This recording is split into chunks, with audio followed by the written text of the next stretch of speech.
មានរឿងវ័យបានជាបងធ្វើមុខស្រពោនឆ្លើយប្រាប់អូនផងថ្លៃឆ្លោះគ្នាទៀតហើយមែនទេ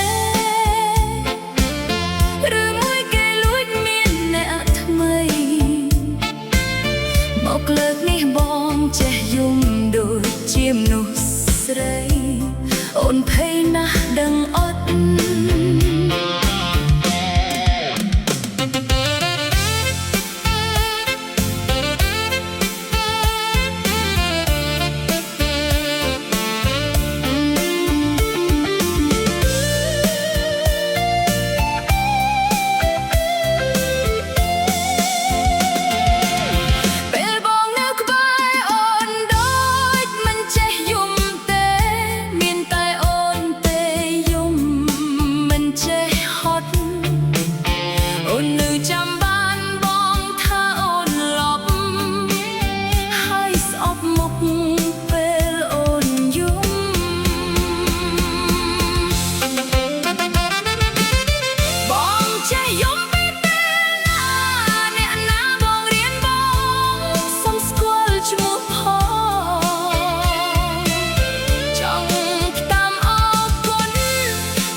រឿងវ័យបានជាបង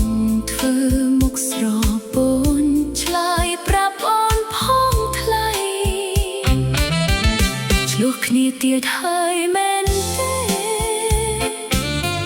ឬមួយគេលួចមានអ្នកថ្មី